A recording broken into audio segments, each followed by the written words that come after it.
Accu-Stats Video Productions presents from Reno, Nevada, Sands Regency number 16. I'm Bill Incardona along with Grady Mathews. Together we're going to bring you the semifinal match, Grady, between Buddy Hall and Steve Mizerak. Well, the tournament began with 86 players. And the fields dwindled down, but now we only have 3 left. But what's really surprising to me is that not the players that remain in the tournament. Earl Strickland's on the winner's side. Buddy Hall and Steve Mizerak will play to see who will meet Earl in the finals. But Buddy Hall, here's a true champion, losing his first match in this event. He's gone on, I think, to win, 9 or 10 consecutive matches? That he has, Billy, and as you might expect, he's got a great chance for Player of the Year again. Yeah, I think he does have really an honest shot at it. And if he happens to win this event, I'm sure that he'll be right there with Johnny Archer for Player of the Year. You know, we have a few minutes to. That doesn't sound like it's coming through. We have a minute or two before we get rolling here. Bill, I watched you playing the other night. That looked like a new cue. Yeah, well, I'm playing with the Cognoscente cue now, and it's made by a fellow out of Chicago by the name of Joey Gold. He's only been making cues now for just about 2 years, but even only making cues for 2 years, he's probably making one of the best cues in the country today. His craftsmanship is impeccable. His finish is really unsurpassed, and the way the cue hits is it is a beautifully playing cue. What kind of price range are we talking about for some of our viewers? Well, the cues range from $600 on up to $3,000-$4,000. You can get as elaborate as you want. And okay, let's get back to the players that are playing in the semifinals. Steve Mizerak and Buddy Hall. Now, Steve Mizerak, he reached this position by playing on the winner's side. You know that Steve has a problem with endurance. If he would have gotten onto the loser side earlier in the tournament, we probably wouldn't have seen him now. But in all fairness, Steve Mizerak is probably he's probably one of the premier 9-ball players in the world today. No question about it. I expect to see a fine performance here by both players. Well, if you wanted to pick 2 champions to emulate, you could pick new, better role models than these 2 great players. I think that these 2 guys possibly have the smoothest strokes I've ever witnessed in my career. And I'm glad you brought that point up, Grady. Notice the stature of both of these players out there. Buddy Hall, a large man. Steve Mizerak, another large man. But yet, when they're at the table, they play with the grace of someone maybe 180 pounds, 170 pounds. I mean, to watch them play a 9-ball or any type of a pool game with the fluidness and the softness in their stroke, it's just a beauty in itself. Both of these players are remarkable players, and what more can you say about them? They're just great players. Well, I'll tell you what I can say about it. I'm delighted to be here. This is a wonderful tournament. It's the 16th edition. Sands Regency 9-ball Open here in Reno, Nevada. And they put on a wonderful affair. Everybody's nice. The rooms are very reasonable. They draw near-capacity audiences. Knowledgeable folks, too, I might add. They know their 9-ball here in Reno. Well, they certainly do. And very quickly, the tournament is sanctioned by the Professional Billiard Tour Association, sponsored by the Sands Region Hotel. Tables provided by Mickey Peel Keystone Billiards. Brunswick Go Grounds. And it is a race to 13 Texas Express rules. The pocket's rather generous here. I think we're going to see some quality 9-ball turned in by these great players. Buddy Hall opens up with a safety. And it's going to dribble in the pocket. Well, I think he was a little ill-fated there. You know, the ball kissing off the 2-ball and the 4-ball and finding its way to the pocket. Certainly not something you would figure to happen. It's a little touchy. I think Steve is going to have to, if the 2 passes the 4-ball, which is on the lower left-hand side rail, he's going to have to draw out above the 6 or go underneath the 6. I kind of like going above the 6. Okay, well, he had a little better angle than I thought. Well, I liked your shot also because you want to get a nice clean shot on the 2, more or less of a straight-in shot on the 2, because you can see that type of a shot better than this angle. Now, the 4-ball's there. And notice, even though the ball passed into the pocket, the 4-ball being there created a problem because you really can't see it right when you're trying to cut a ball down the cushion. I don't think he had a full pocket, Billy, and we've talked about this kind of thing in the past. There's a natural tendency to hit those too thick, which is what he did. I think I would rather have had a little longer shot. Exactly. Had he played position the way you figured, or the way you would have played it, going on top of the 6 ball, he would have been able to see the 2 ball much better, and most likely would have pocketed the ball. He's given Buddy the first opportunity here for Hall, and Hall usually makes good with his opportunities. I want to mention to Pat and Rick, this sure sounds like this audio is splotchy. I'd check it. I'd hate to see you lose these rich baritone voices. I mean, they certainly need to be preserved. Okay. Especially Billy's voice for posterity. The problem's not with the audio, just with the feedback to us. That's what he was saying. Yeah, negative feedback, also called motorboating in electronic jargon. It was really important for Steve to have gotten out in this first rack, especially when he was given a ball in hand, and not to have run 2 balls is hard to deal with. He should have definitely gotten on top of the 2 there. That was a real crucial shot. Matter of fact, that was the key shot of the rack. Well, it's hard not to like Buddy to win the tournament. He played 7 matches yesterday. He defeated Archer, Varner, Siegel, and a host of other great players. And it looks to me like he's played so much 9-ball and so many great players that he's just in natural rhythm. Well, one thing about Buddy Hall, he's certainly passed the test of time. He's been a true champion for well over 20 years. And to sit here and watch this man play today, at the speed that he plays is just, it's unbelievable that he can continue to play this brand of 9-ball year after year after year. He lost his first match and he wasn't a bit upset. Kind of like inside of himself knowing that he was going to go through the loser's bracket. Race to 13 probably gave him a little extra assurance that he needed. Race to 13 and not 11. Let's talk about that for a moment, Bill. To win a major event with 80-something players in it after losing your first match, that's an astounding accomplishment. I believe there was only 2 players that have done that, Wade Crane and Bobby Hunter. Oh, Louis Roberts did it one year. And also Jimmy Karras did it at, I believe it was the 1976 U.S. Open straight pool in St. Louis. Okay, well, I don't know anything about straight pool. I'm talking 9-ball. You don't? No, I sure don't. I'm going to enlighten any folks that might happen to wander across your path. How come you so conveniently forget when you ran 148 and out on me? I know that Mizerak got on the wrong side of the 3-ball here, Grady. Boy, how quickly and nicely you changed the subject. Yeah, he's going to have a tough time getting on the 4 here. He's going to have to pass the 9 on the right-hand side and accept a little more difficult shot on the 4. And that's what he's done. Now this is no problem. He'll want to stay above the 8, or not the 8. 7-ball. Mizerak had me snookered there for a moment.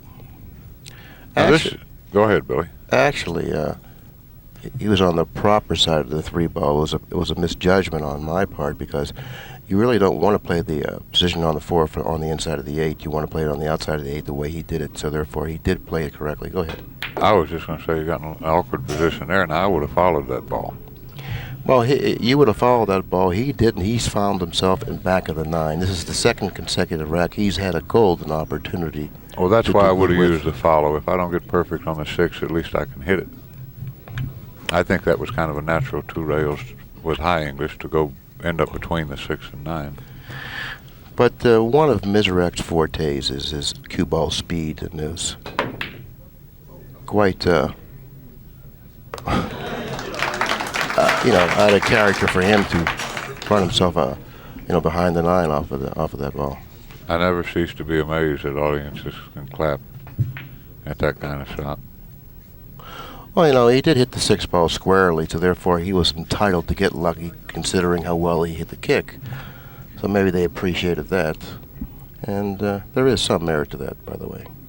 This is game number 2, and it looks like Steve Mizerak is going to tie up Buddy Hall 1 game apiece. This is a race to 13.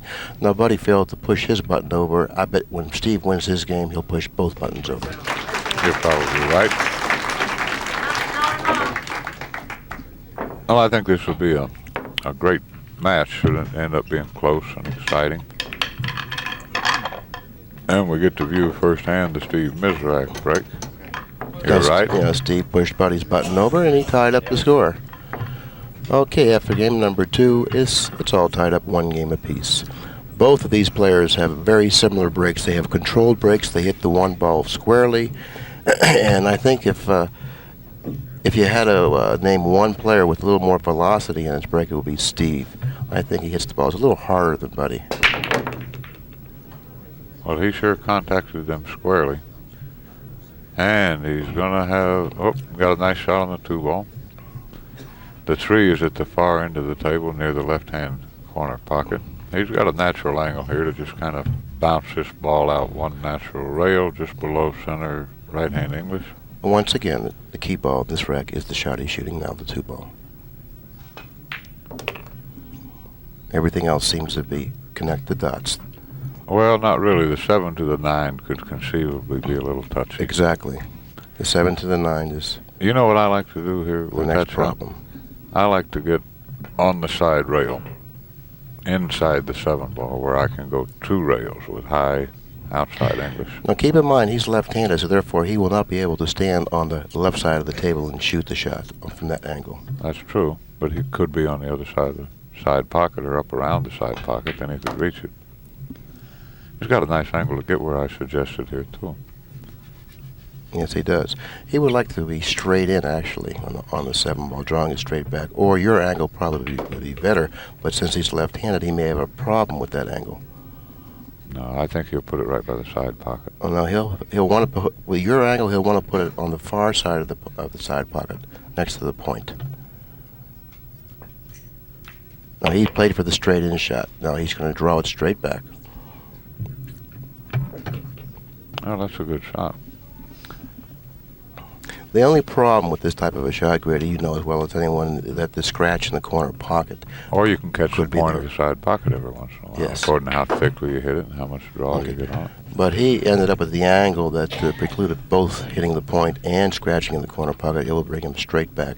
He just hit it a little too softly, but I think it's very workable. No problem there. Well, I like the fact that he hit it softly, because in that fashion he can't possibly scratch. He would rather have a little more angle and know that he's not going to scratch. Oh, that's for sure. You always seem to play better with the assurance that you can't scratch or you can't to get hooked. So therefore, by shooting it softer, he knows that he couldn't scratch. It's a little more difficult shot on the 9, but Have you played any craps since you've been here? 2-1, advantage Steve Mizerak at the moment. Matter of fact, I did play some craps. It was at the El Dorado Club. Keith McCready and myself and Bill Kress went down to the El Dorado Club and we gave Keith $40 apiece. Well, we must have played for 3 hours. We were up to 800, 900, down to 300, down to $20, back up to 400. I mean, it was a real treat to watch this man. He is a magician at the crap table. And after it was all over, we invited 5 people to eat with us, and he got comped. He asked the pit boss for a comp for 5 people. We lost $80. We were there for 5 hours. They thought we gave him $400,000 worth of action. Well, I tell you what, don't worry about that. I'm doing a nice tournament at the Flamingo Hilton in January, and they have everything computerized. I played there 6 days, and last time I was here, and Mary Bryant, the lady I'm working with, ran it up on a computer. She says, yeah. She says, you lost $280. Same kind of thing. Now, they were pretty close to what it was. Yeah, with the spotters they have today. It's very difficult to, to go in and pretend that you're doing something other than what you're doing.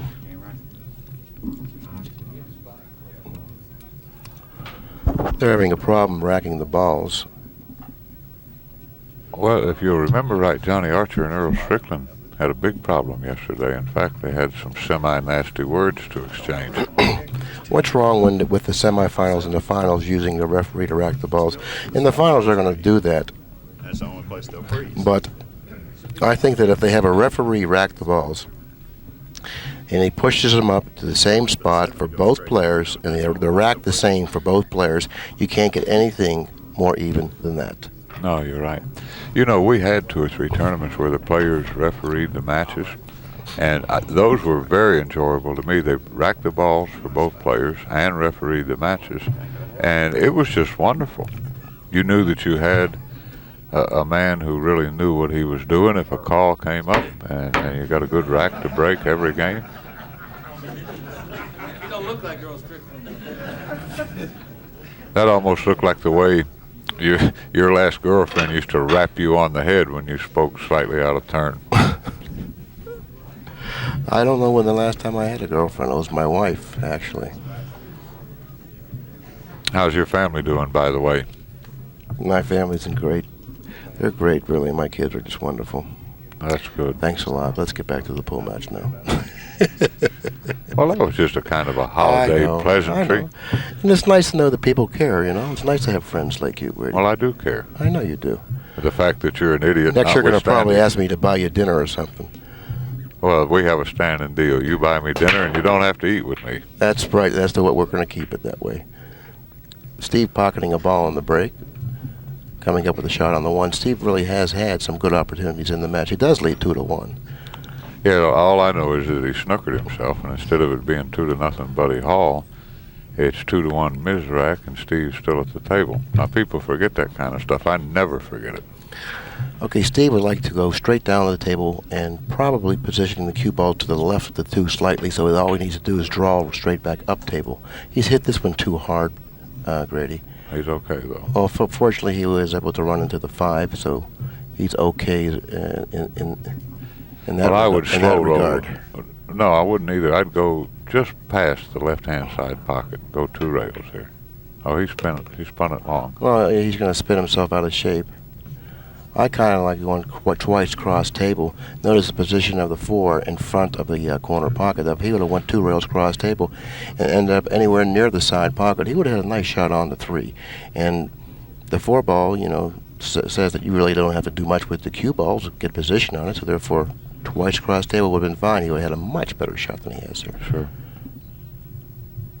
He's going to cut it this, it would appear. And he's going to come close to hitting the 4 here. That's a nice shot. He sure has a great touch for a big guy, doesn't he? Yeah, so I'm sure. But we went through that earlier. Both of these players out there, as big as they are, it's really remarkable how softly they can hit the balls with accuracy. And Jay Swanson's another one. Anyway, everything's smooth and fluid and even. Just what you'd expect in championship play. Anyway, he's attained a near perfect angle here. I like going 2 rails here. I don't even like fiddling around with inside English. Yeah, I like your shot a lot because you use a center ball. You're more accurate with the shot. Going 2 cushions, you stroke it better. There's no problem with the ball skidding on you. You know, when you roll balls, you know sometimes you have problems, either pocketing the ball or the ball skidding. So therefore, eliminate all those problems by just going and stroking the ball with a center ball, going 2 cushions. Steve Mizerak looks like he's going to win game number 4, and he does. And also, with that game, he leads now 3-1. And the winner of this match, of course, is going to play Earl Strickland for the title.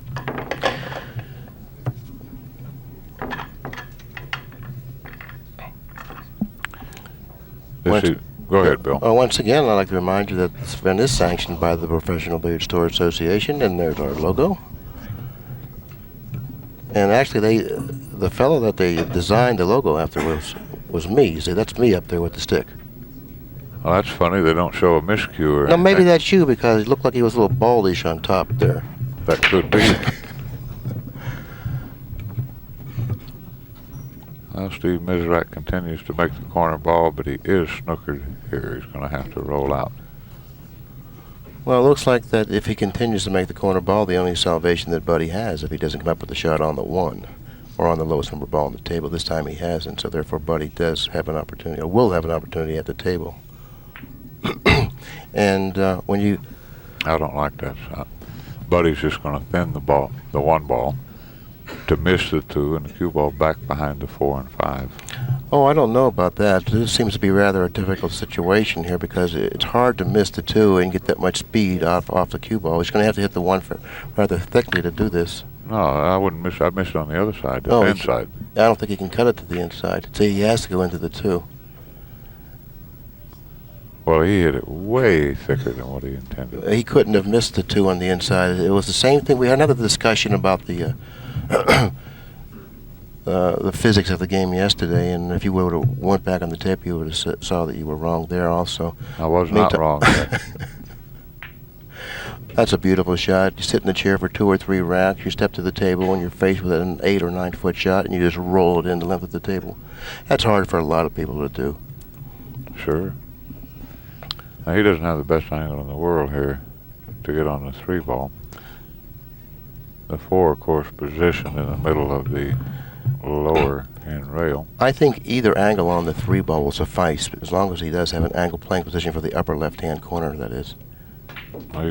He's going to play for the side. I like this shot because it forces you to have the right angle. Now, that was an excellent shot, and there aren't too many players that would have played position in the fashion that he did, but Buddy Hall, realizing or knowing that he has excellent control of the cue ball, realizing that he'll get the angle that he needs to come down the table for the 4, just automatically goes to the shot. Most players would have played shape for the corner. Go ahead. We may see him play the same shot here. I don't think there's anything wrong with just stopping the ball right there and shooting the 5 of the other corner. I like it. If he's straight in. I like playing it for the right-hand side pocket. Oh, he went above it. Okay. Well, he's a little awkward here, I do believe. He may be forced to just play the 6 up the other end of the table. Sure, he'll just try to get straight in on the 6. But maybe he has an angle to draw on the other side of the 6. We'll soon find out. No, he didn't. He has the other angle that I thought he had. Now this is a tough shot here. Because you can't hit it high. Well, you can pinch this, but he just looks like he's going across table. Right, that's what makes it a little tough. This is very missable. Very missable.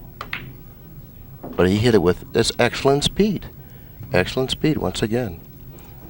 Now he'll lengthen this out with left English. You really don't even need to draw this. Just below center, a lot of spin. He'll hit before the side pocket, and the English will lengthen it out. Well, he just drew that ball. I mean, he was, at the table. He had a much better view on that particular angle. So therefore, figuring that he needed to draw the ball and get the maximum out of the shot, that's what he did. And now he's cut into that 3-1 lead. Now the score is 3-2 in favor of Steve Mizerak. Okay, the only thing that stopped Steve Mizerak was his inability to come up with a shot off the break. He pushed, but he refused the shot. Steve played the safety, and it wasn't really that bad of a safety. He did leave Buddy a lot of distance on the shot, but not enough for Steve. So therefore, Buddy was able to run the rack, and now he's back at the table, preparing to break the balls in game number 6. Yes, he is. And if the corner ball goes in for Buddy like it has been for Steve, Steve may be sitting in his chair for a while. Well, of course, the break. Always the most important shot in the game. Buddy didn't make anything of it. Well, I don't believe Buddy's getting much production at all. He hasn't made a ball on the break now. He's broken the balls twice, I believe. Is that correct? Yeah, but it looks to me like he's taking a little of the velocity off of the break shot. On these easy pockets, I think Steve could play the 5, or he's got a couple of real viable safeties. Oh, he's going to play the 5. He's just trying to make up his mind on how he's going to play the 5. He's going to hit it softly or what? Okay, now he hit it hard, and the 1 ball got away from him. He must have figured that after pocketing the 5, the 1 would have went in front of the lower right-hand corner. Now, this is the 3rd time that Steve has snookered himself this match. Now, when you consider how the balls are congested at this end of the table, it was kind of a risky shot for him to shoot it as hard as he did. Well, fortunately for Steve, that is, he's kind of like gotten away with it. No, you know what I like here, Bill? You use a lot of right-hand English. You cut the 1 ball down to the end rail and maybe back up beyond the 9. The cue ball goes 1, 2, or 3 over behind the 2-8-3. Yeah, that shot is definitely one that he should consider. And with the experience of a Buddy Hall, I'm certainly sure he'll figure it out. Well, this is a pretty good safety here. He's got a lot of stuff to get behind here. All right, well, that was a... Well, he took it one step further. He cut the ball behind the 2-8 and 3, sending the cue ball 3 cushions up table. But the beautiful part of the shot was he was able to control the one ball. I don't know if I don't really have a good angle on the shot. It looks like Steve can pocket the one, though. Yeah, I think he can see it. But he can't get on the two ball here. How can he get on the two? He's really got to drag this out slow. He's got to play safe, I think. Now this is a textbook jump shot here. I don't know if Buddy brought his jump cue. I don't even think he needs it here. I wouldn't think he needs a jump cue either. It seems to be the optimum position to jump from, near the cushion, where he can actually bridge off the rail. Or maybe he has to bridge off the bed of the table. I'm not sure. But he should be able to jump through or in between and over the 2 and the 8. That appears to be the highest percentage way to strike the one ball. Exactly. The kick is very difficult. He'd have to kick around the 9 using left-hand English. And there's no guarantee that he'll hit the 1 in that fashion. So therefore, if there's any way that he can jump in between the 2 and the 8, I feel that that's probably... I don't think he has to shoot this very hard either. He might get a safety out of this. Behind the 7 with the cue ball. Well, he's gone the other way. And he managed to pocket the 1, but I don't think he's come up with a shot on the 2. It's very close. He can see it, I think. Enough to cut it in. Well, if he can see it, then he can make it. And the cue ball should go between the 6 and 9, but this is no easy shot. On this shot, all you want to do is pocket the 2. You know that after pocketing the 2, the cue ball will go somewhere in the vicinity of the 6. And if it hits the 6, you know, you just want to make sure that you pocket the 2. If it hits the top side of the 6, you don't want it to go all the way up table behind the 7. If it hits the 6 in the face, then you want to have enough stroke on it to get off the cushion. He might miss the 6 here. This is a pretty thin hit. Oh, okay, man, he split the middle of the pocket with it. But most importantly, you want to make sure that you pocket the ball you're shooting at and to almost totally disregard the action that's going to take place with the cue ball in the 6. Staying at the table, keeping control of the table is very important, particularly when you're an upper echelon player playing one. Watch out. Little rough, but nevertheless, it fell in. Well, as we mentioned earlier, these pockets are very forgiving.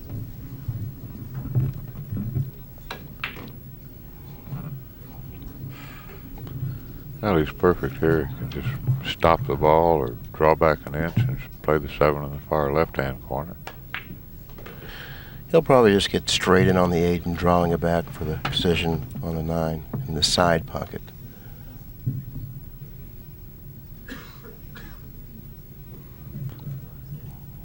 Well, again, I would rather be right on the rail or out a few inches, not straight in.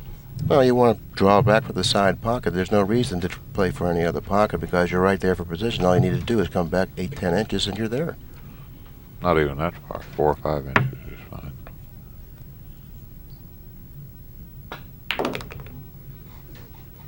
Well, it could have been a shade harder. If he would have gotten closer to the 8, naturally that shot would have been a much easier shot to execute in terms of getting back closer to the 9. But this is very workable. No problem for Buddy Hall. After game number 6, this match is tied up once again, 3 games apiece. Buddy's going to have to be more productive on the break. I mean, before the match started, Buddy was slated as a 2 to 3 game favorite in the match, but really you can't take Steve Mizerak lightly. And anyone who does is going to find himself on the short end. No, there's Tony Anecdotes.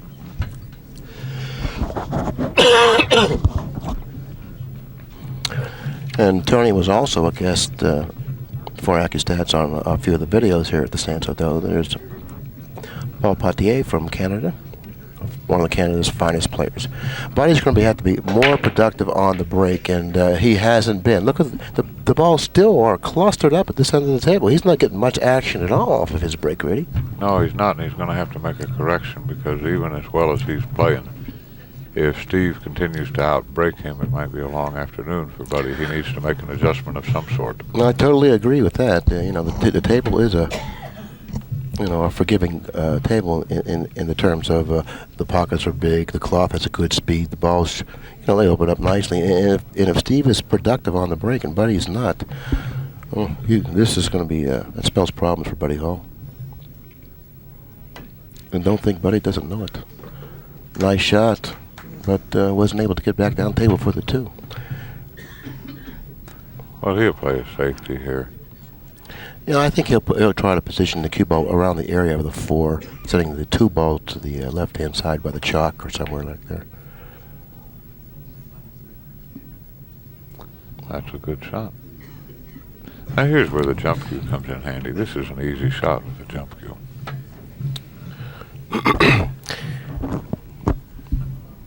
And Buddy got to where he was making a lot of good shots with his, and then he quit using it.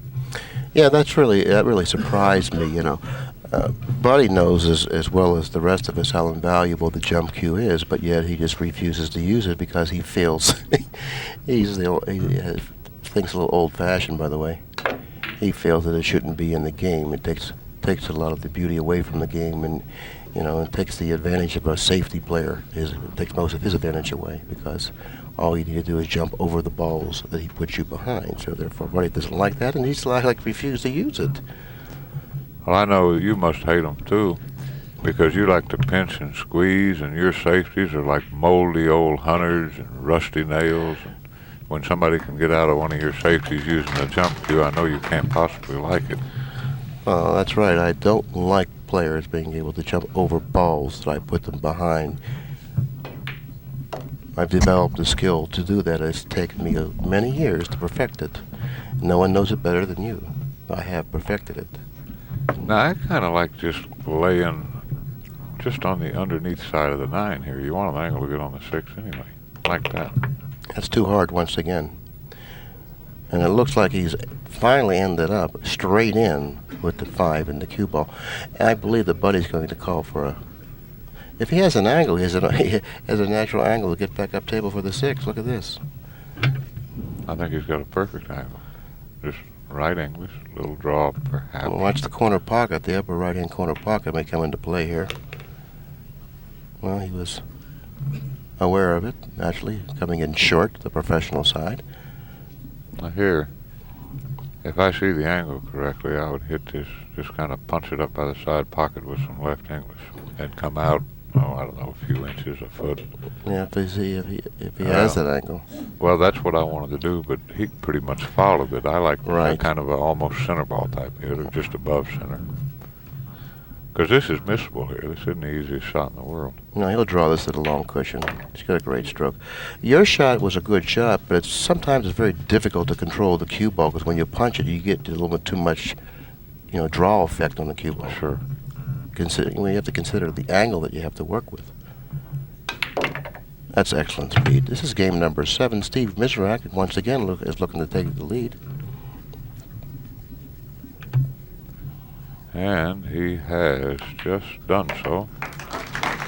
4 games to 3. Steve Mizerak. And it really, it all stems from Buddy's inability to produce off of his break.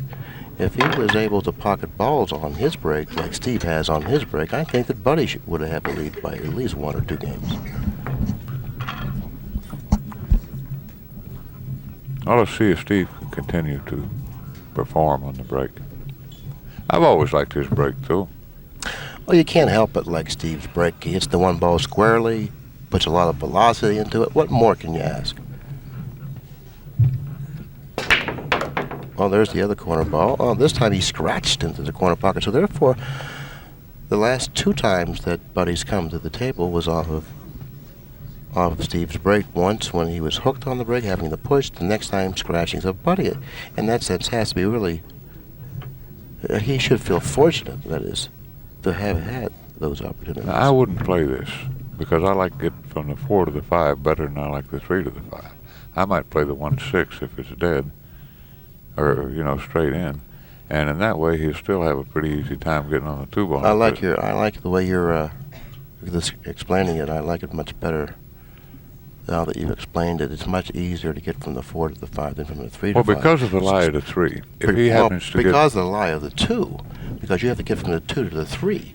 Now, if the 2 wasn't there, then he could play it. No, but if you get an awkward angle on the 3, you can't get on the 4. Because of the lie of the I mean, 2. can't If the go 2 on wasn't 5. on the table, playing the 1-4 wouldn't be bad. Right. But the 2 was down this end of the table. Well, Buddy doesn't miss a trick. I knew he would see that. Exactly. Still got a nice natural angle to come down here. One cushion straight across, coming up the second cushion.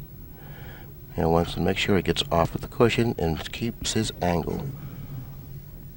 Now, this is a touchy shot here. Well, I like hitting this just below center with some left angles. I don't like the follow angle here. And he'll hit up around the second diamond. Now, if he goes 2 cushions, he's going to very quickly pass his line of position. But with the speed that he hit it with, no problem. Once again, just about in the perfect line.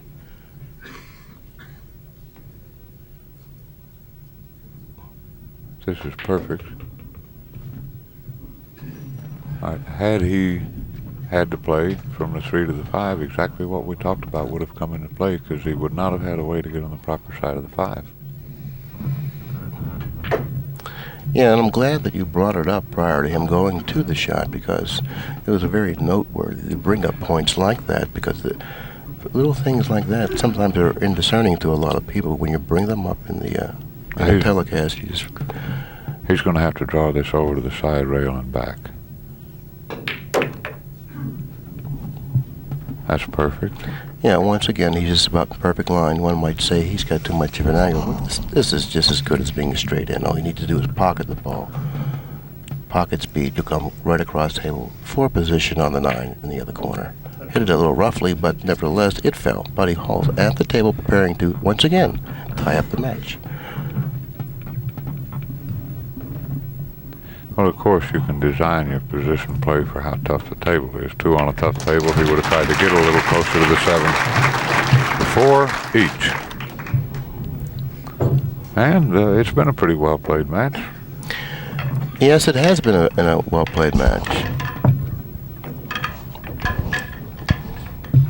If the balls were cooperating off of the break, then we would see a one-sided match. But since Buddy hasn't been productive on the break, and even though Steve has been productive on the break, he really hasn't gotten good results after pocketing balls. One time he was hooked, another time he scratched in the side. So therefore, in that sense, that's one of the reasons why this match is tied up. Now, if Buddy starts to pocket balls on the break, he'll have an opportunity, to string some racks. That's the only thing that's been stopping him. Well, there he added velocity, and he still has no success. Okay, now once again, he's come up dry. Now it's the 3rd consecutive rack that he's broken. He's come up dry on the break, and he cannot win this match if he doesn't pocket balls on the break. Well, certainly not if your opponent is making balls on the break regularly.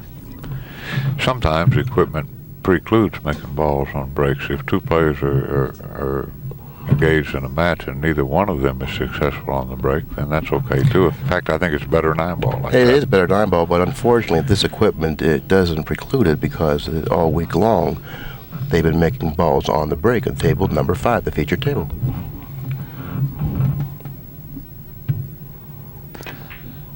And Steve Mizerak, and there again, there's my principle, you must overcut the ball if you're going to shoot it fairly easy and you have some degree of cut. Steve Mizerak gives everybody a fair rack. I've never seen him try to give somebody a bad rack, so it's not that anything funny is happening to the rack.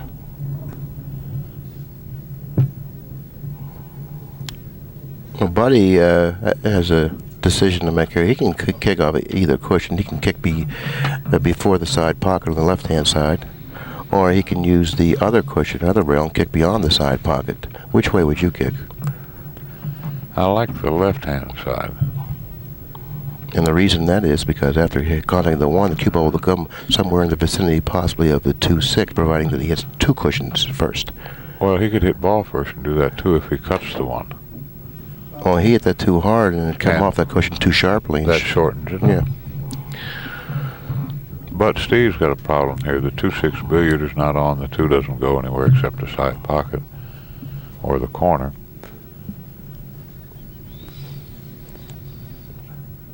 Now, when I'm in a spot like this, Billy, I think to myself, all right, I don't see a great safety off the 2-ball or anything. I might consider trying to go into them, but err on the side of caution. If I don't hit them, make sure I can hit the 2-ball. The way I would play this is shoot the one in the other corner, coming straight down table, 2 rail speed, trying to hit either the left side of the 2 or the 6. If I hit either side, or either ball, I'm going to end up with some type of a shot. And if I happen to miss both balls, I'll hit it with enough speed to go back up table. He's going to go behind the 4 here. Well, he's not going to get there. No, but He may be behind the 9, but it's very close. I don't know. I think he has gotten the cue ball behind the 9. It's very close. We don't really have the angle available to us to determine whether or not he is behind the 9. Well, if so, the kick I like here is going behind the 8. No, he's going to be able to hit it. Well, if he can thin it and come back behind the 8 or 9, he's got a good chance for a return safety. No, it looks like that he's actually achieved his goal and gotten Steve behind the 9. It looks like Steve's going to have to go up table and kick in that fashion to try to hit the 2. Now, If he's going to do that, I like 2 rails rather than 1 here. Well, if going 2 rails on that shot makes the point a very, very big obstacle. Well, I'm not going to come close to the point. I want to hit the right-hand side of the 2-ball. Let me put it that way. And you either hit 1 or 2 rails. Like that. Exactly. And he did come very close to the point of the side pocket. He didn't get away with the kick in the sense that Buddy can pocket the 2 in the upper right-hand corner. The balls are positioned fairly well for Buddy on the table. But most importantly, the opening shot in this rack seems to be the crucial one. Sure. There's a good stroke of Buddy as he grips the cue. He holds it way back. A classic hesitation stroke. You know, I get asked that when I do exhibitions places. People say all the time to me, Grady, do you think it's a good idea to hesitate a little bit like Buddy Hall? And I always tell them the same thing. I said, well, it would be hard to fault anything Buddy Hall does. But if it's not your style, it's just not your style. You remember when Tacoma Whitey was up there? He had a real pump handle stroke. He's from Tacoma, Washington, and all the young players emulated him. You could go in the pool room there, and everybody in there had one of those pump handle strokes. Well, if you can develop that type of a stroke and play with it well, why not? The Filipinos have very awkward strokes. I mean, Efren Reyes, honestly, he looks to me like he just had surgery every time he strikes a ball. I mean, well, that's strange. See, I think opposite. I think that he looks like he's playing the violin. Okay, well, that could be. But the pump handle stroke is kind of like your arm looks when I ask you for money and it goes away from your pocket. Well, let's get back to this terrific contest. Buddy should play position for the 7 in the left-hand side pocket. Once again, just a little below center, with a little bit of right-hand English. Will go 2 cushions to the center of the table. I think it's very important to recognize that what all of these great professionals do, they try to get the cue ball to go where they want it to naturally, simply by virtue of how hard they hit it and what English. Now, there's really one of the beauties of Buddy Hall's game. Notice the control of the cue ball and the speed that he hit it with in perfect line for the 7. All he needs to do now is stop. Boop, it's over. Well, that's his principle. I bring that up, too, when I teach. I always mention that. Buddy Hall says when you have position, don't play it. It makes a lot of sense. It also kind of nicely explains why he's in the semifinals of yet another major event. Having excellent speed of the cue ball is just as important as going the right way when you're running out. Most of the top players, I would venture to say at least 90% of the top players, pretty much know the correct way of running the balls. But to have that gift of the cue ball speed is so important, running rack after rack after rack, because you keep in line, you keep the right angle all the time. You don't have to go 2 or 3 cushions when you can just stop the ball. And if you have good cue ball speed, it just simplifies this beautiful game. Buddy Hall is a perfect example of how the game should be played. Well, he can sure play pool, I'll tell you that.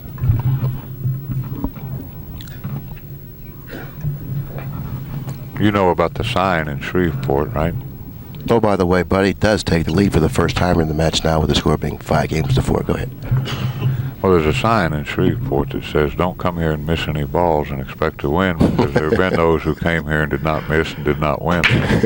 I thought I was playing better 9-ball than anybody in the world. I went to Shreveport and played Buddy, and we played every day for a week, races to 11, and he ended up like a set ahead of me. And we were talking about that match the other day, and we played 12 or 14 hours a day, like 7 days in a row, and I don't think we missed 3 makeable balls between us.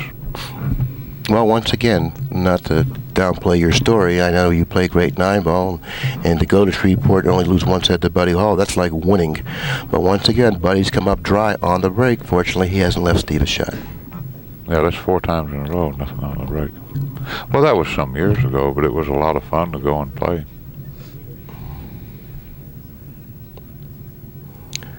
Now, this is a interesting shot. Now, I don't think there's any way Buddy can actually play the offensive shot here, so therefore he's going to be looking for some sort of a safety, because you really can't expect yourself to pocket the 1 and then get back up table for position on the 2, unless I really see the angle incorrectly.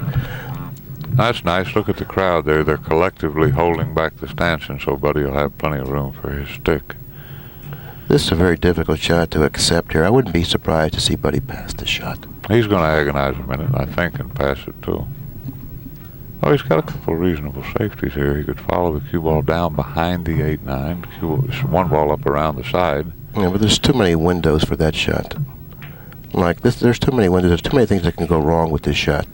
Well, I saw that shot that he finally selected, and I thought the 4 was in the way. Yeah, that's why I said I wouldn't have been surprised to see Buddy pass that shot.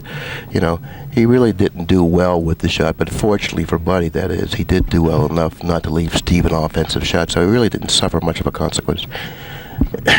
You know what I might do here? I don't like his safeties. I might play a billiard into the 7-ball here. Or maybe he can make this. I don't think so. See, there's a kiss on this shot.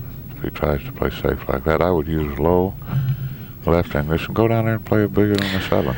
Why do that? Why don't you just go shoot the 1 to the bottom cushion, going into the 6 with the 1, and trying to position the cue ball behind the 3, 4, and possibly the 7.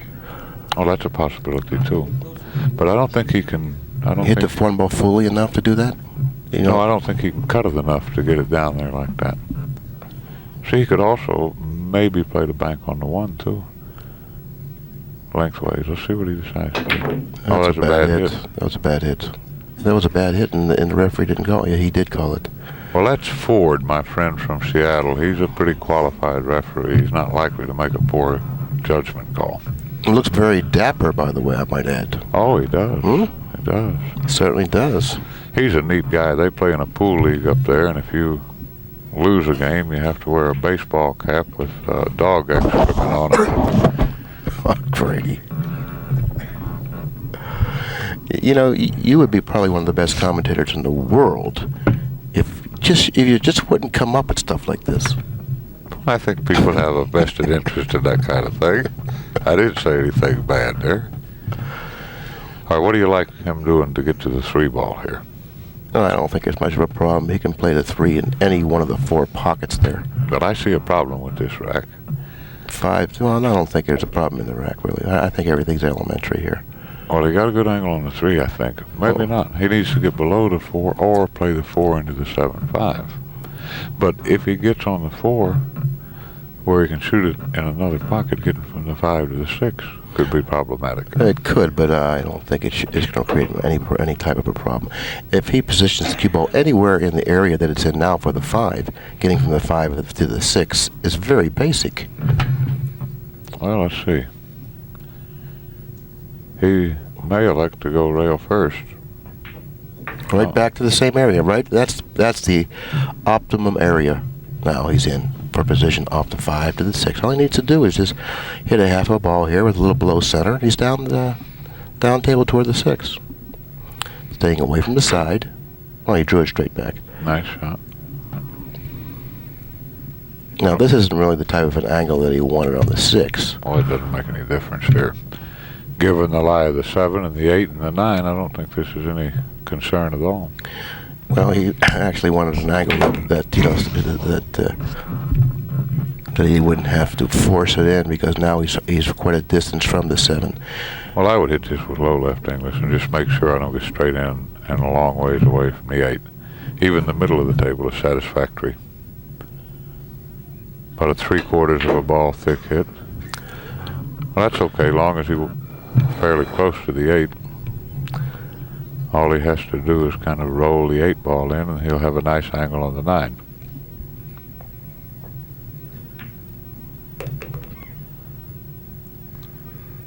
And just like that, it's going to be 6 games to 4, Buddy Hall.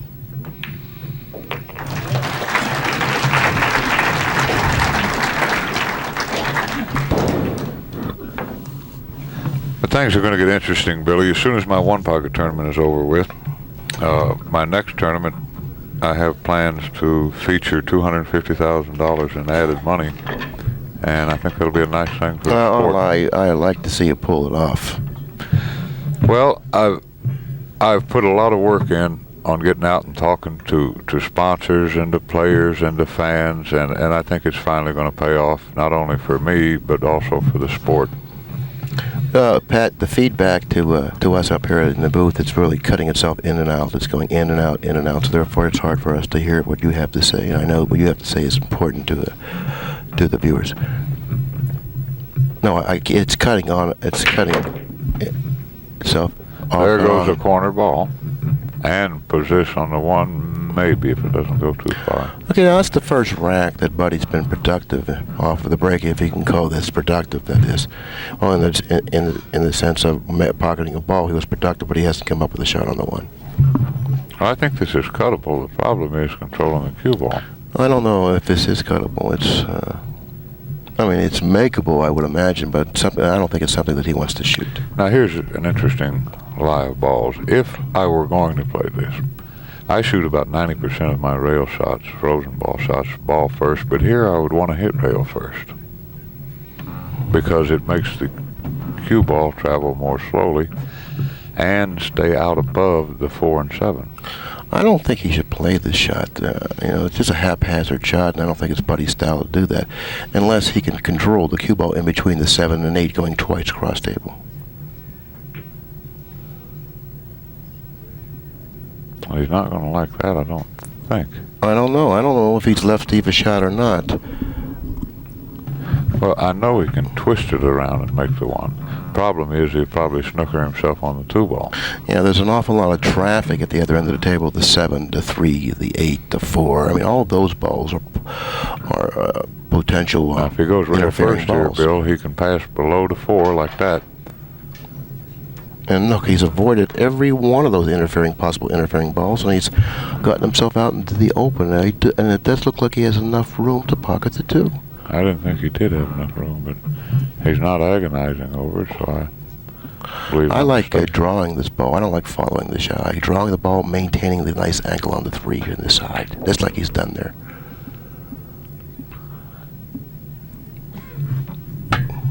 He might have gotten on the wrong side of the 3, but again, he's not taking much time. So. No, I think that they'll just follow this.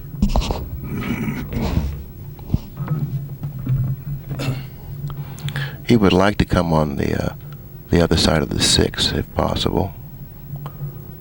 Center ball going in between the 6 and the 9.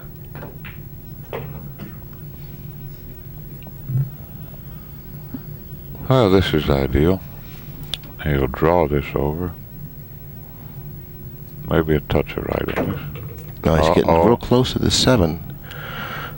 Well, I don't know what to say in defense of Steve on that particular shot. It looked like it was a very routine out. All he needed to do was draw the ball to the bottom cushion, slightly off of the bottom cushion.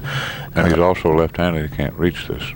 The only thing that could have possibly went wrong in his way of thinking is he didn't want to end up on the right-hand cushion, so therefore he made sure he stayed a little closer to the 7. This time it was too close to the 7. And that safety isn't much better, by the way. Well, Buddy will bank this straight back. He won't even think about playing safe here. He has left Buddy a a shot that he really doesn't mind shooting. There was a lot of positions on the table that he would have had a much bigger problem with the 7. Now, on generous pocketed equipment, I like to hit this with a high ball, knowing I'm going to have position on the 8. This is all right, too, but you have a little tougher shot on the 8. I think that you're a little more accurate with a higher ball here than you are drawing it.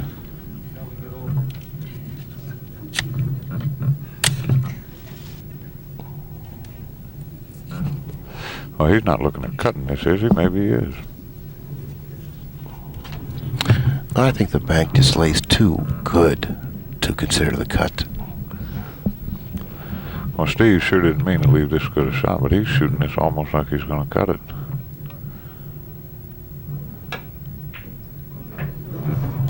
Well, he's gone. He's gone. That was one of the reasons I really liked the bank, because you know if you bank it, you're going to be somewhere around the 8, and you have a lot of pockets to play the 8 in. Sure. You know, and there's no problem with losing the cue ball banking the 7. Cutting the 7 I thought was just as difficult as banking it, but you had the chance of losing the cue ball cutting it, which he did. And there's probably the best cue ball control man in the business, just went 2 cushions in the corner pocket. Well, plus, banks, I mean, that's one of Buddy Hall's strong points. It certainly is. After game number 10, Steve Mizerak ties up the match. 5 Game games number apiece. 11, if you... Oh, excuse me. Game number 11, he is trailing by 1 game, 5 games to 6. I know you have every good-natured intention of returning my pen at the conclusion of this match. There's Bill Houck. That gentleman finished second to Bob Hunter in the AA event. And congratulations, Bill. It's a nice tournament. All right, here's the Mizerak break. No corner ball. But he does have a shot on the 1, and where the 2 is positioned slightly behind and to the right of the 9, he has an ideal angle on the 1 to gain position for the 2. I don't think he can reach this being left-handed, can he? Well, that may be a problem. It looks like he's going to have to reach out on this shot. I don't know if he'll be able to do it.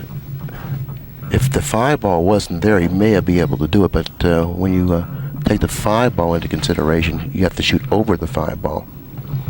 And to do that, I don't think he can do it without the assistance of the bridge. Now, this is interesting. He's going to use his break cue for this bridge shot. And a lot of players feel like some of the bridges are hard on their pool cues. They don't care to run their shaft over a semi-rough edge. Now, this using the bridge makes this shot much more difficult. He made it look easy. That's a lot harder shot than it appeared. That was a beautifully executed shot Steve Mizerak just made. Beautifully executed. How many of us out there know how difficult it is to use the bridge, shooting over a ball, hitting the 1 ball accurately, and with the speed that he hit it with too, also was a beautiful part of the shot. He hit it with perfect speed. Yeah, there's a tendency to want to hit it harder than that. He wants to get straight in on this, where all he need to do is just draw straight back. Yeah, he's fine here. He wants to get straight on the 4, because the 5 in the side is the proper pocket to play the 5 in now. And the reason he overstroked it because he wanted to make sure he ended up with a straight-in shot on the 4. Now all he needs to do is pocket the ball. Well, he overstroked it because he's left-handed, too. He might not be able to reach it. If he's 6 inches from the 4, straight in, he's got to shoot it right-handed or get the bridge. But the key to this rack was getting straight on the 4, because all then he would need to do is draw back for the 5 in the side. There weren't too many pockets you could really play position on the 5 for, so therefore the straight-in shot on the 4 simplified the remainder of the rack. He'll shoot this right-handed. Steve plays well enough right-handed to make this. Once again, I'll just have to draw back 3 or 4 inches. And with another couple of strokes, both of these balls should be gone, and the score should be once again knotted up.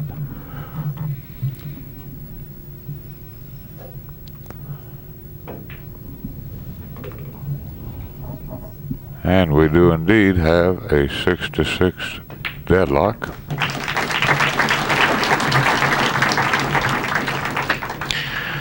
Well, I'll tell you what, that two cushion scratch in game number 11 could prove to be quite costly. Quite costly. It's already cost Buddy 3 games. Winner of the U.S. Open. Not that I find any fault in what Buddy did, because he's human, the same as all of us. The air is human, but it was a big shot for Steve Mizerak to see that cue ball go 2 cushions in the corner pocket. There's Tom Kennedy, the U.S. Open champion, finishing, I believe, 5th in this tournament, losing a heartbreaking match to Steve Mizerak after having him 12 games to 8. Steve won the next 5 consecutive games to actually steal that match away from Tommy Kennedy.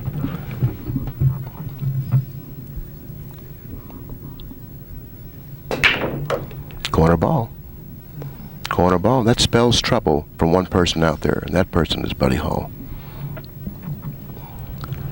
Well, he's got a perfect angle here. He'll hit this with low right English and draw over to the lower left-hand side rail. No reason to try to lag the cue ball down to the end rail. Now, if he has the angle to do that, that should be the shot of preference, but there may be, he may have too much angle to do that. No, I can see the angle pretty well from my vantage point. That's perfectly executed. Sure, here come one natural rail up between the 3 and 9. Maybe just a touch of left English. Now making sure he doesn't go into the 9, getting on top of the 3. 4 to 5 is very basic.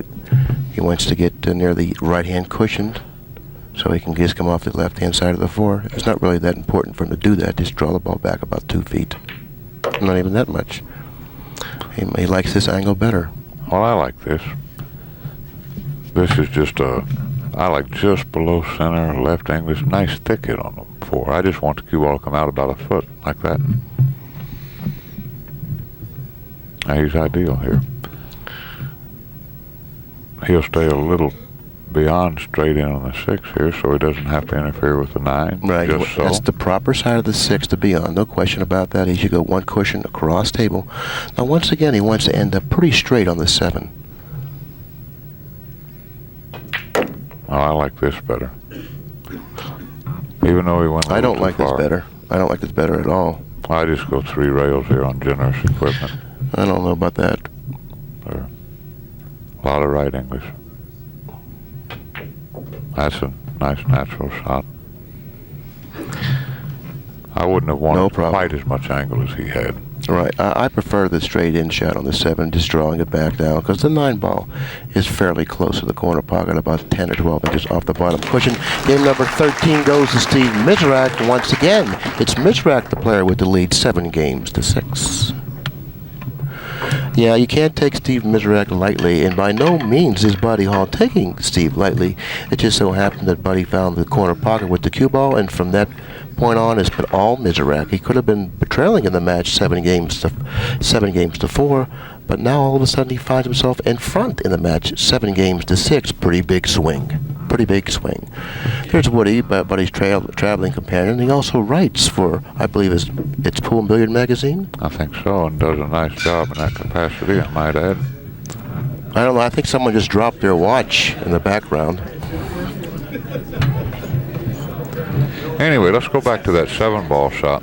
I and about 90% of the pros would like to see tougher equipment at tournaments, and when you try to get straight in and draw such shots, a lot of them are going to spit out.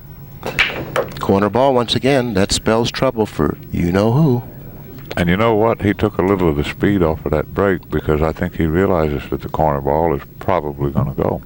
So he can control the cue ball a little better. Well, he's getting really remarkable results with his technique of breaking the balls from that position of the table. Don't think Buddy's not going to school right now. He's watching everything Mizerak's doing at the table when he breaks the balls, because that's the area where Buddy's falling behind Steve, is in the breaking area. And he's making sure that he sees all of Steve's, techniques as far as where he places the ball, what type of a stroke he uses on the break, because Buddy's a very intelligent player both on and off the table.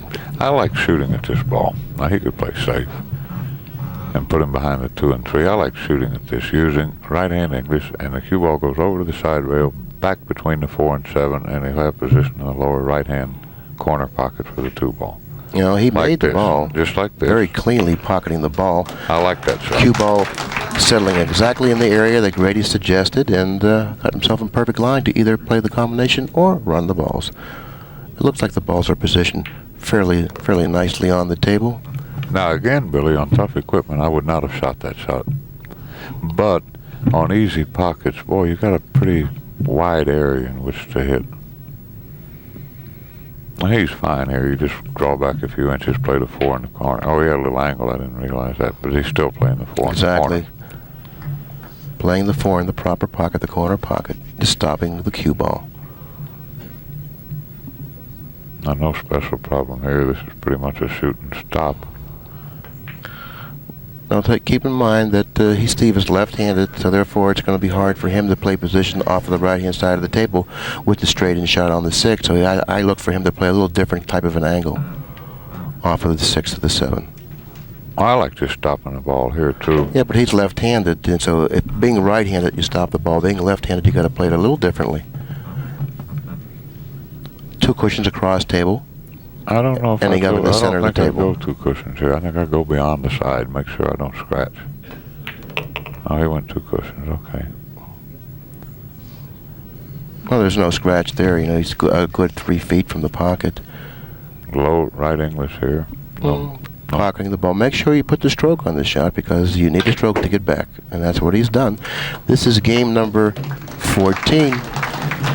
Steve Mizerak is going to go ahead with this shot, and he does. 8 games to 6. It's slipping away from Buddy, Grady. It's slipping away from Buddy, but no fault of Buddy. You know, I mean, he made a great shot when he cut in the 7. It's been Steve Mizerak, the man at the table, who's been putting the beads on his side of the wire because he's been playing good 9-ball. Well, the break has been the key factor thus far. Steve has, quite frankly, broken better than Buddy. Yes, he is. He's breaking the balls much better than Buddy. He's pocketing the corner ball, I would say, 75% of the time, at least. Well, one of the problems is Steve is breaking from a spot that Buddy, I don't think, cares for. And there's the corner ball again. I mean, there's nothing Buddy can do. His only salvation is that if Steve doesn't come up with an offensive shot off of his break, or if he happens to get kissed into one of the corner pockets or the side pockets. So it's awfully difficult for a man to win from a position like that. Well, Steve has to be careful he doesn't end up behind the 4 ball here.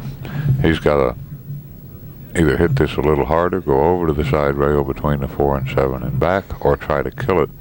And I prefer the former option because it allows for a little more accuracy. You still don't have to blast this. It's a nice medium speed shot. This is, once again, the key shot of the rack. And the 4 ball does come into play. He's hit it too softly, or he's hit it too hard, one of the two. But he may have come up with a shot on the 2. It looks like he has. Barely, but he has. Okay, well, I think he went over and looked at that. Watch the kiss. Oh, almost getting the ball at the other end of the table. He would have lost a little dignity, but I'm sure he would have traded it in that spot. But that's not what happened. Buddy Hall steps to the table with a good opportunity to get back into this match. I didn't like the position he played on the 2 ball there at all. Well, even if you moved the 4, I think he might have had to twist that a little bit to hit the 2 properly, or maybe aim at the thick part of the pocket. It's very missable. He left himself on the rail, long distance, and almost straight in. Well, he had a slight angle on the 2 ball. I thought perhaps he may have then tried to do something a little too much with the cue ball there. And when you consider how close he was to the cushion, maybe it's asking a little bit too much of yourself to try to do something extra with the cue ball. But of course, he is the man at the table. He knows how he feels and what he can do when he's at the table. I'm not going to second guess him. No problem here. Once again, trying to get the straight-in shot on the 7, where all he needs to do then is to draw the cue ball straight back down the table. This is a perfect angle because he can use a little left English to lengthen it out. Means he can hit it even easier. He can hit this with just a slow medium speed. Oh, he was exactly straight in. This isn't really the type of shot that he wanted to end up with. Now he has to work a little bit harder to earn this game. And it's hard to make yourself stay down and be smooth on shots of this nature under pressure, a long ways from home. Pretty good money involved. Well, the match once again is starting to tighten up, and at the end of game 15, it's Buddy Hall trailing by 1 game, 7 games to 8, and he has to get productive off of the break. He must start producing off of the break. Do we have any Accu-Stats figures? They're forthcoming. Hey, can I have a glass of water on the way up, please? Oh, you have no idea. This is the 5th day of the tournament. I have yet to get my first coffee, so my friend Scott Dunning from Columbus finally brought me one. Now, Buddy is more toward the center or the middle of the table, breaking the ball. So he's not getting the corner ball. And well, I like Dallas West's theory about that kind of situation, and that's why I mentioned that I didn't think Buddy was comfortable from Steve Mizerak's spot. Dallas, what he does, he breaks from the same place his opponent breaks from every match. Interesting. What happens if Dallas's opponent is not productive off the break? Well, then he'll change. Okay. Well, Buddy's going to be able to hit this 1 ball, I believe. Might be able to put Steve behind the 6 ball. Now, this is, you don't even have to draw this. This is left English, kind of a center ball type hit, right behind the 6. Real nicely done. I tell you, it's so beautiful to watch players the likes of Mizerak and Hall play this game. Well, you're kind of, oh, I don't know, you're kind of remiss in your duties, though. It's supposed to be Mr. Mathews when I'm correct. Oh, I forgot about that, Grady. Look There's at some this. Accu-Stats. Buddy Hall, man, he is shooting at a torrid 942. And Steve Mizerak, 877. Let's look at the break. Do we have the break stats here? We don't have the break stats, but we do have the balls pocketed and the balls missed. We have safety errors, position errors, and those are the areas that'll pretty much tell the story of what's happening. Now, we may have some viewers not acquainted with the Accu-Stats statistical categories. All right, the first rack was the only time Buddy made a ball on the break. Well, I think that he made a ball on a break one other time. It was later on, but he didn't come up with a shot on the 1. That's where he banked the 1 cross corner trying to hook Steve. Anyway, to run through this briefly, 1,000 is perfect pocket billiards. That means you can never scratch, never miss a kick, your opponent can never pocket a ball after a safety, and you must make 0 position errors. Now that's Once a nice again, shot. the player at the table executes the safety to near perfection. Now he might be able to shoot this easy, elevating the cue, left-hand English, like he's doing, and hit the 1 thinly over towards the 6. He's got a chance to get this safe. What a nice shot. I believe he's left Steve a shot on the 1. He needed to hit it a little harder than that. Now Steve has a decision to make whether he's going to punch it in and go straight cross table for position for the 2 in the upper left-hand corner, or whether he's going to follow it with a little left-hand English playing position for the 2 in either the left-hand side or the Well, if he has lower a full left pocket, yeah, that's a nice shot. He shot it naturally. Well, Steve is very comfortable with his game right now. He has a 1 game lead, 8 games to 7, but more important than that, he's been at the table more than Buddy. So therefore, he's pretty much set in right now with the speed of the table. He knows what's happening out there. He feels good about his game right now. He's playing well. That he is. Buddy's playing superb, but he hasn't had the opportunities.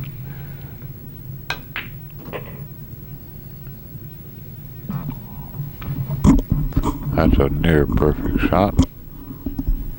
He'd like to get where he does not have to interfere with the 8 ball when he pockets the 5.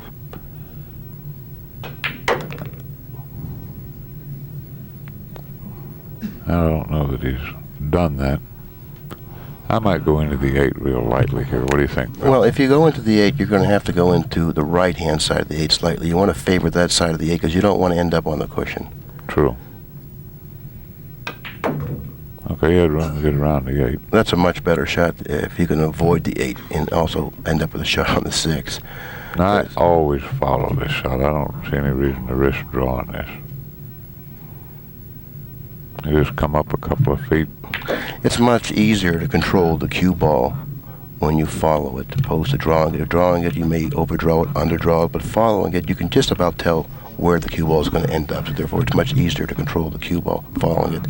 He might be better off just stopping it and going 3 cushions off at the 8 for position. I like that. Well, following it was his choice. Well, he wasn't quite straight in. He was able to get the cue ball off the rail. Now, he'll just follow down to the end rail and up here, I imagine. Or just lag it in. Yeah, he was pretty straight in on the 8th, and he didn't have much of an angle, and that was the reason he just lagged it in. This is game number 16, it is. Once again, Steve Mizerak is able to amass a 2-game advantage in the match, 9 games to 7. This is a race to 13. Steve needing 4 games to Buddy's 6.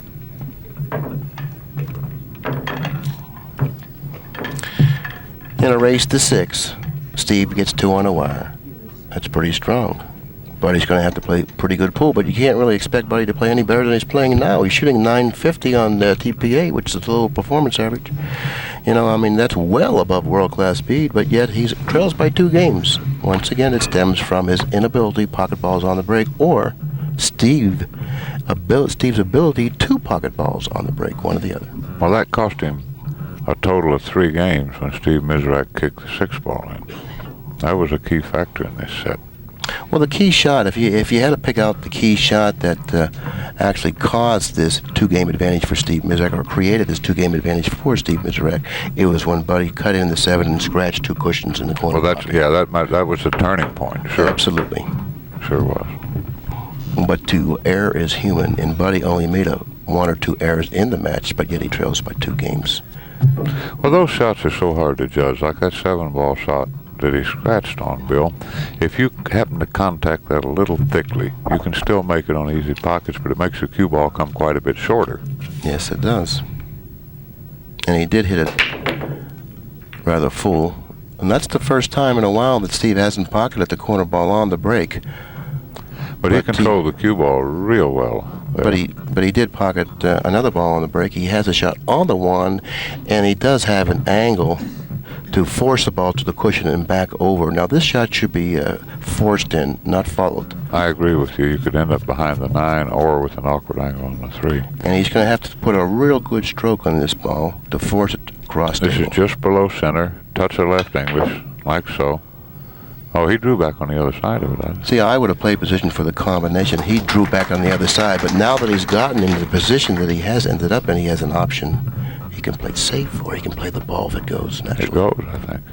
Oh, sure, he's got room to make that nice close-up on the monitor.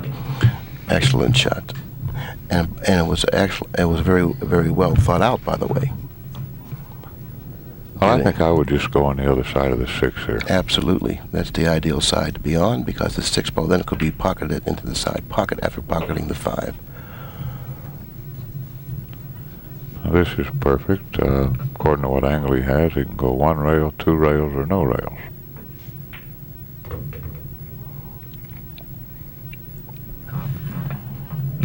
Now he's got a nice angle here, I think.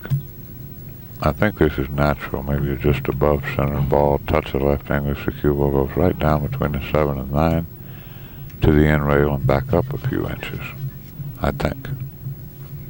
If at all possible, he's not going to want to go to the bottom cushion. Oh, he was much straighter in than I thought. Now, once again, he would like to get pretty much straight in on the 8. I think 2 cushions around the 9 would be a good way of playing the shot. It looks like he's following it. Well, once again, he's elected to go to the other angle, mainly because he's left-handed. Now, this, once again, I feel is not as good as the other shot. But, of course, he shouldn't have a problem with it. It hit a little roughly, but despite that, it was able to fall.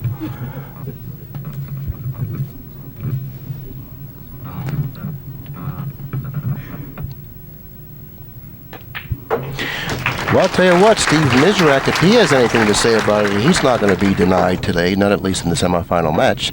After game number 17, is Steve Mizerak the man at the table with a 3-game advantage, 10 games to 7. Well, if you're Buddy Hall, what do you do the next time you get the break? What adjustment would you make? Well, you know, Buddy has been trying different things off of the break, and he really hasn't found much success no matter what he's tried.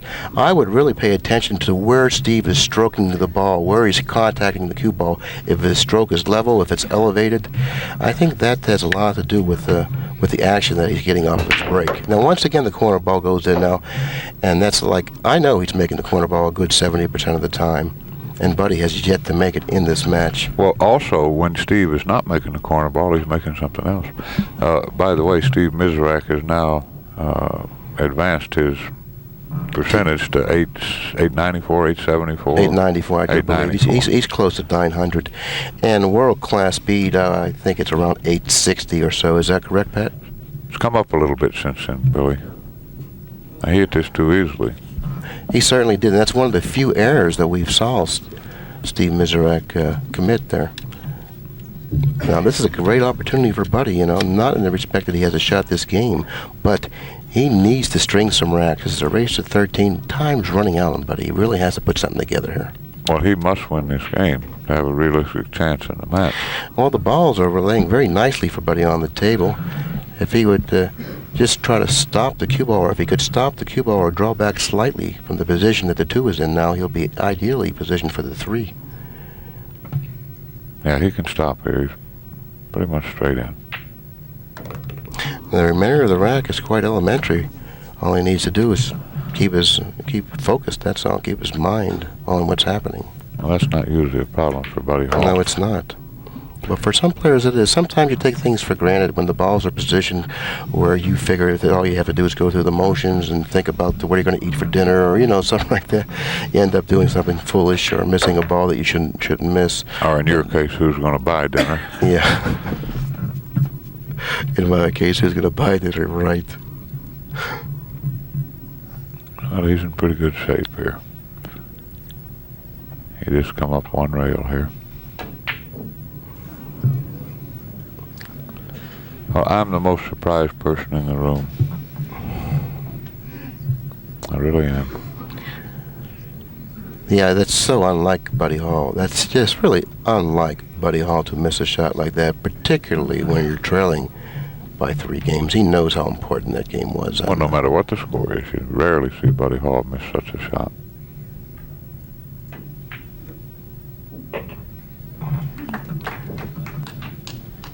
Well, that was a critical game. It's going to go to 11 games to 7 advantage Steve Mizerak. I was just fixing to say when we got talking about the particular game that Buddy, in my estimation, is one of the great come-from-behind players in the history of our sport. Well, he certainly is, and that's why I brought up that point, particularly when Buddy trails by 3 games. You wouldn't expect him to miss a shot like that, considering how often he does come from behind and how much he does bear down. He's really unrelenting when he's behind. He comes at you and comes at you, he comes back and he comes back. And that was very unlike Buddy Hall. Now he's got to worry about Steve breaking and running out, because if he does, he's on the hill, only needing 1 game. I think that was more a case of frustration, and Buddy, he's been very frustrated throughout this match because of his inability to pocket balls on the break, where Steve, on the other hand, has been pocketing balls on the break with consistency. He's been the player who's had many more opportunities off of the break, and that's probably what he attributes, or what we would feel has given him this 3-game or now 4-game advantage. Now here's a picture-perfect jump shot. He only has a portion of the 7 ball to go over. If he has to go over the 2 at all, it's really only an 1/8 of a ball or something. Well, he looks like he can make this. There's a nice close-up. What a nice man. That's good work by the camera crew. Had to take a little longer and more difficult shot on the 2 ball. Now, the 2 to the 4 is not easy here. I think I would try to go between the 5-9 with the cue ball rather than try to spin this long. I think you can hit it more naturally. I think he can go on top of the 5 here. Well, that's the best shot if he can. Well, he's gone in between the 5-9. It laid natural to go in between the 5-9. That's what he did. Well, it looked like that, Billy. I think he could make the 4 ball the highest percentage way in that fashion. And another thing that you have to mention is that by trying to go on top of the 5 in that fashion, if you hit the 5, you run the risk of hooking yourself. By going in between the 5 Or and ending up frozen on the rail. yeah, and you're going in between the 5-9, you'll never hook yourself. So therefore, he's protecting the lead by choosing that route also. But Well, he's Steve not is such a great position player. Now, you know, straight pool knowledge really comes into play in that type of situation. He knows when it's natural. Oh, absolutely. He's been playing the game long enough, and he just has the sense and the feel. Oh, and you forgot to call me Mr. Mathews. Yeah, that's correct, Mr. Mathews. You did call it. He did go in between the 5 and 9. He would have played it just like you would have played it then, but of course he got a little better results than you would have gotten. Well, the only difference is that I probably would have failed to pocket the 4. Right, you would have missed the 4. Steve Mizerak really isn't missing that many balls. Not in this set, by the way. Maybe we can Anyways. get an updated version of his current Accu-Stats.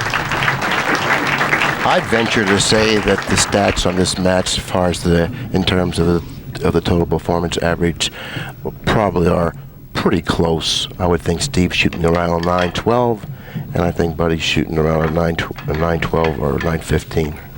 Well, missing that 5 ball lowered his stats some. But the quality of play, there's a lot of parity out here on the Pro Tour now, and you can lose matches shooting in the 900s. There's Hubba Hubba, Troy Chronister. Great pocket billiards fan, loves the game with all his heart and soul. Nice gentleman. This will be the last opportunity Mizerak will have breaking the balls. And this is the first time, in quite some time, at least in my memory, that he's come up dry on the break. All right. You and I differ here, but I think you play a nice safety. Buddy will probably bank the 1. Well, if there's any chance of him gaining position for the 2, you got to go for the bank here.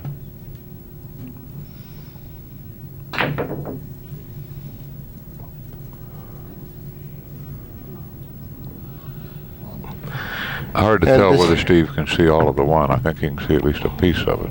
Well, that wasn't really a Buddy Hall shot. The disgruntled Hall got to the table and shot it really much harder than he should have. Well, you and I have differences of opinion, No, but I believe when you're behind, you try to get yourself a ball in hand or a great shot to start with. Grady, there's no question about that. Had he had a shot that he could have hooked Steve with, then he should have done that.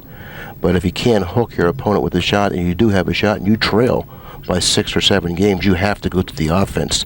They do it in every other sport, and you're certainly not going to change the strategy just because you believe otherwise.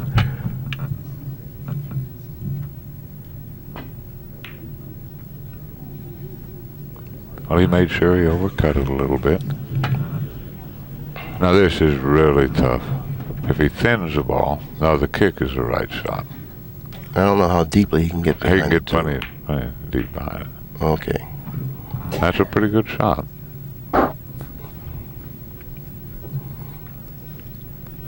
Now, Steve has a nice shot to make. I would play the 2 into the 8. Cue ball 2 or 3 rails down, maybe behind the 4 and 6. Now, he's got some other safeties there too, thick hit type safeties. But I like that shot the best.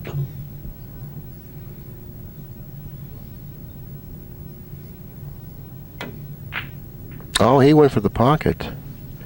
He went for the pocket, figuring that he wanted to end it in fashion, you know, in style.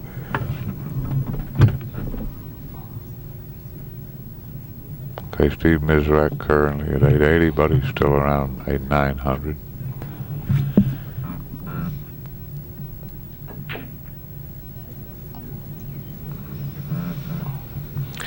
Buddy going into the 3 off the 2 in his attempt to bank the 2 cross corner. Well, that's pretty rare to see Buddy Hall miss a reasonable short cross corner bank. Now, if he has room to go between 7 and 8, I'd take a kick at this. The 2 ball is positioned slightly off the bottom cushion, ideally positioned for him to kick it if at all possible.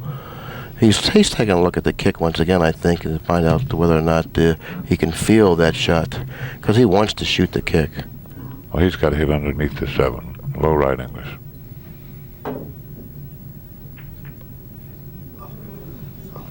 You know, he wants to end it, and the kick really wasn't that bad of a shot, because had he kicked the 2 in, I think he would have ended up with a shot on the 3. But he has to go in between the 7 and the 8 here. Now watch the 8. Watch the 8. He ran into the 8 and finds himself now in back of the 7. I think you have to go 2 rails or 3 rails. I really like 3 rails underneath the 7 here and into the 3. I think that's the best chance to get Well, that's safe. the best chance to leave distance between the two balls, the cue ball and the 3 ball, going 3 cushions, sending the 3 ball down table. Nice medium speed. That's a nice shot. Nice shot. I tell you, it looks like he has gotten rewarded in the respect that he was able to create a lot of distance between the 2 balls. I think Steve does have a shot on the 3. Well, if so, I don't think he has any angle. Can he get the cue ball out of there to play the 4-6 combination? I don't know. I don't know either. He may bank the 3 cross corner. That wouldn't be a bad shot. Well, he can't miss the 5 coming back up the table, and the cue ball's going to be moving too quickly. Well, he did have an angle, but he did make a fine shot in making the 3 ball. Cue ball frozen to the bottom cushion, shooting it the length of the table. 3 ball a good 6 feet, 7 feet from the cue ball. It required a very accurate hit. Steve hit it accurately. He got good results. Now he has a borderline shot here, whether or not he can make the combination or not. It seems like it's laying fairly decent, but of course he doesn't have the ideal angle. Well, the problem is he's got to go back and forth across the table here. He wants to go above the 5. If it hits the 8, Buddy's going to have a shot. If it doesn't hit the 8, he's in trouble. Well, sometimes it's just like that. There's nothing you can do.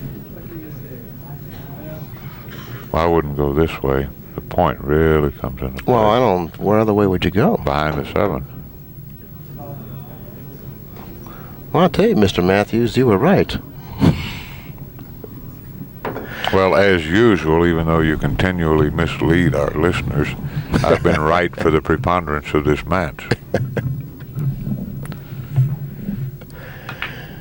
I don't think there's too much hope left for Buddy now. Steve's at the table.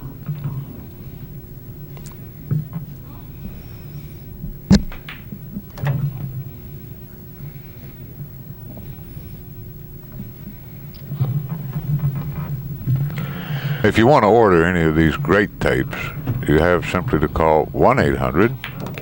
828-0397. But Well, you're supposed to leave 0397 for me. I'm just kidding. But let's give Steve some time here. He's got 3 balls, and this is very important to him.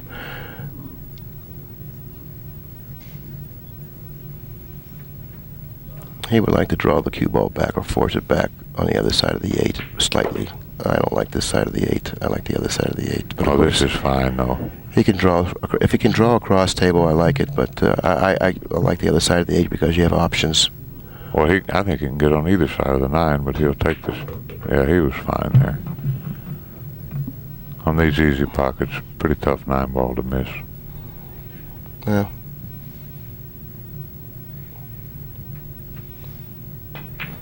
Well, it's Steve Mizerak and Earl Strickland now will play in the finals. It'll be a race to 15. We're going to have to leave now, so on behalf of Grady Mathews, this is Bill Incardona saying thanks a lot for supporting the Accu-Stats. We're going to come right back with Steve Mizerak and Earl Strickland in the finals of the Sands Region, number 16. He won 11 matches in a row. He's defeated Spencer, Renda, Rank, Events.